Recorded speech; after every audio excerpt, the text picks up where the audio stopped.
మన ప్రభువును రక్షకుడునైన యేసుక్రీస్తు శ్రేష్టమైనటువంటి నామములో మీ అందరికీ నా హృదయపూర్వకమైన శుభాలు వందనాలు తెలియజేస్తూ ఉన్నాను.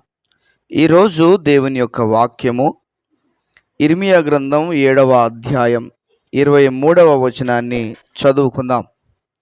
ఏదనగా నా మాటలు మీరు అంగీకరించిన ఎడల నేను మీకు దేవుడనై యుందును, మీరు నాకు జనులయుందురు. మీకు క్షేమము కలుగునట్లు నేను మీకు ఆజ్ఞాపించుచున్న మార్గమంతటి అందు మీరు నడుచుకొనుడి. మరొకసారి చదువుకుందాం.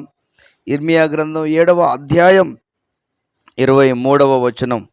ఏదనగా నా మాటలు మీరు అంగీకరించిన ఎడల నేను మీకు దేవుడనై యుందును, మీరు నాకు జనులయుందురు.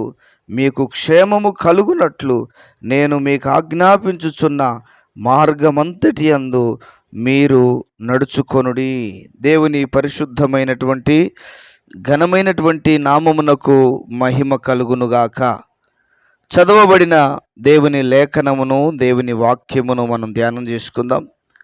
క్రీస్తునందు నా ప్రియమైన దేవుని బిడ్డలారా, ప్రభు అంటున్నాడు, మీకు క్షేమము కలగాలంటే నేను మీకు ఆజ్ఞాపించుచున్న మార్గమంతటి యందు మీరు నడుచుకోవాలి అంటున్నాడు. క్షేమము అనేటువంటిది ఏదో మార్గములోనికి వెళితే, మార్గములో ప్రయాణం చేస్తే, ఏమండి బస్సు ప్రయాణము కానీ, ట్రైన్ ప్రమాదం కానీ, ఏదో ఒక ప్రయాణం చేస్తే ఆ ప్రయాణములో దేవుడు క్షేమమునిస్తాడు అనేటువంటి క్షేమం కాదు ఇది. మన జీవితానికి సంబంధించి, మన కుటుంబానికి సంబంధించిన క్షేమం ఇది. అన్ని విధాలుగా, అన్ని రకాలుగా ఆరోగ్యంగా ఉండడమే కావచ్చు, అన్నపాన వస్త్రముల విషయంలోనే కావచ్చు, ప్రతి విషయములో కూడా అన్ని విధాలుగా, అన్ని రకాలుగా మంచిగా ఉండడమే క్షేమము. దేవునికి మహిమ కలుగునుగాక. శరీరాలకు ఎటువంటి రోగము రాకుండా, శరీరాలకు ఎలాంటి ఇబ్బంది కలగకుండా, కుటుంబాలకు ఎలాంటి ఇబ్బంది కలగకుండా, కుటుంబాలలో ఎటువంటి ఆటంకాలు కలగకుండా ఉండేటువంటిదే క్షేమము. దేవునికి మహిమ కలుగునుగాక. ప్రభు అంటున్నాడు, మీకు క్షేమము కలగాలంటే మీకు ఆజ్ఞాపించుచున్న మార్గమంతటి యందు నడుచుకొనుడి అని ప్రభు చెబుతున్నాడు. కనుక ప్రియమైన వారలారా, దేవుని సన్నిధిలో దేవుడు మనతో మాట్లాడుతున్నటువంటి మాటలు ఏవైతే ఉన్నాయో, ప్రతి ఆదివారం దేవుని సన్నిధిలో, పరిశుద్ధ ఆదివారంలో, ఆయా సమయాలలో, ఆయా సందర్భాలలో ప్రభు తన వాక్కుల ద్వారా మాట్లాడుతున్నప్పుడు ఆ వాక్కులకు మనం స్పందించాలి. ఆ వాక్యానికి మనం స్పందించాలి. ఆ వాక్యానికి మనం స్పందించి, ఆ వాక్యము నాలో లేకపోతే, ఆ వాక్య ప్రకారంగా నేను లేకపోతే ఇప్పుడు ఏం చేయాలి తెలుసా?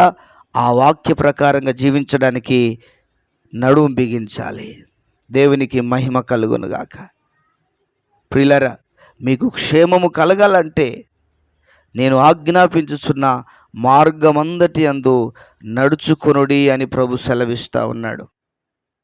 నా ప్రియమైన దేవుని బిడ్డలారా, అనేకుల జీవితాలలో, అనేకుల బ్రతుకుల్లో ఉన్నటువంటి ఆలోచన ఏమిటంటే, నన్ను దేవుడు దీవించాలి, కానీ నేను దేవునికి లోబడొద్దు.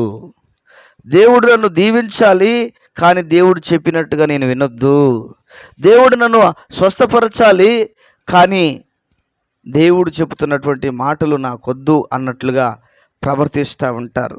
కానీ అది కూడదు. అలా కాదు. నీవు దేవుని వాక్యానుసారంగా నడిచినప్పుడే, దేవుని వాక్య ప్రకారంగా జీవించినప్పుడే, దేవుని వాక్యం ప్రకారంగా ముందుకు వెళ్తున్నప్పుడే దేవుడు తన కార్యాలను జరిగిస్తాడు. దేవుడు తన మేలులను జరిగిస్తాడు. దేవుడు తన కృపను కుమరిస్తాడు. దేవుడు తన క్షేమమునిస్తాడు. ప్రియులారా, దేవుని వాక్యానికి విరోధంగా ఉన్నవారిని దేవుడు దీవించలేడు. దేవుని వాక్యానికి సరిగా స్పందించినటువంటి వ్యక్తులను దేవుడు దీవించలేడు. కనుక క్రీస్తునందు ప్రియమైనటువంటి దేవుని పిల్లలారా, దేవుని జనులారా, దేవుని యొక్క కార్యాలను మనం చూడాలంటే దేవునికి మనం లోబడాలి, దేవునికి మన శిరస్సు వంచాలి, దేవుని మనము ఆ దేవుని సన్నిధిలో మన జీవితాలను సమర్పించాలి. అప్పుడే మన జీవితాలు దీవెనకరంగా మారుతాయి, మన జీవితాలు ఆశీర్వాదకరంగా మారుతాయి, మన జీవితాలు మేలుకరంగా మారుతాయి. దేవునికి మహిమ కలుగును గాక. కనుక దేవుని పిల్లలుగా ఉన్నటువంటి మనము వాక్యానుసారముగా జీవించడానికి ఇష్టపడాలి, వాక్యానుసారంగా నడవడానికి ఇష్టపడాలి. అందుకని ఆయన అంటాడు కదా, ఎవడైతే నా మాట విని ఆ మాట చొప్పున చేస్తాడో వాడు వాడు బండ మీద ఇల్లు కట్టుకున్న వాణ్ణి పోలి ఉంటాడు అంటాడు. నా మాట విన్న వ్యక్తి బండ మీద ఇల్లు కట్టుకున్న వాణ్ణి పోలి ఉంటాడు. బండ మీద ఇల్లు కట్టబడినటువంటి ఆ ఇల్లు వరదలు వచ్చినప్పటికీ, వానలు వచ్చినప్పటికీ, ప్రియదేవుని బిడ్డలారా, గాలి తుఫాన్లు వచ్చినప్పటికీ ఆ ఇల్లుకు ఎలాంటి ఆటంకం కలగదు. ఆ ఇల్లు ఏ విధంగానైనా ఆ ఇబ్బంది కలగదు. ఆ ఇల్లుకు ఎలాంటి ఆ యొక్క ప్రమాదం పొంచి ఉండదు. కారణం ఏమిటి అంటే బండ మీద కట్టబడిన ఇల్లు కాబట్టి. కనుక నా ప్రియమైన వారలారా, మనం ఆయన మాటలు వినడమే కాదు, కానీ ఆ మాటల ప్రకారంగా మనం జీవిస్తే బండ మీద ఇల్లు కట్టిన వాడిని పోలి ఉంటాం. అంటే బండ అనగా మన ప్రభు అయిన క్రీస్తు, ప్రభు అయిన యేసుక్రీస్తు. ఆ యేసుక్రీస్తు మీద మన జీవితాలను కడితే ఏ గాలి వచ్చినా, ఎటువంటి శ్రమలు వచ్చినా, ఎలాంటి ఇబ్బందులు కలిగినా, ఎలాంటి నెమ్మది లేని పరిస్థితులు ఎదురైనప్పటికీ బండ మీద కట్టబడినాం కాబట్టి ఆ బండ మీద కట్టబడిన ఇల్లు కదలదు. కనుక ప్రియమైన దేవుని బిడ్డలారా, నేను మీకు ఆజ్ఞాపించినవన్నీ మీరు చేస్తే మీకు క్షేమం కలుగుతుందని ప్రభు మాట్లాడుతున్నాడు. అటువంటి కృప భాగ్యమును ప్రభు మనకు దయచేయునుగాక. ఆమేన్. ప్రార్థన. ప్రియుడవైన తండ్రి, దయగలిగిన దేవా, మహోన్నతుడైన దేవా, నీకు స్తోత్రాలు. కనికర పూర్ణుడా, వందనాలు. విన్న వాక్యాన్ని మా వినికిడిలో దీవించండి, మా వినికిడిలో ఆశీర్వదించండి. నాయనా, మా జీవితాలకు అయ్యా మీరు కార్యాలు జరిగించి మీ నామానికి మహిమను తెచ్చుకోండి. ఎవరెవరు ఎలాంటి ఇబ్బందుల మధ్యలో ఉన్నారో, ఎలాంటి ఇరుకుల మధ్యలో ఉన్నారో, ఎలాంటి సమస్యల మధ్యలో ఉన్నారో మీరు కృప చూపించి సహాయము దయచి వారి సమస్యల నుంచి, వారి ఇరుకుల నుంచి, వారి ఇబ్బందుల నుంచి విడుదల కలుగచేసి మీ నామానికి మహిమను తెచ్చుకోమని వందనాలు చెల్లిస్తూ యేసయ్య నామంలో ప్రార్థించి వేడుచున్నాము, ప్రియమైన పరలోకపు తండ్రి. Amen, amen.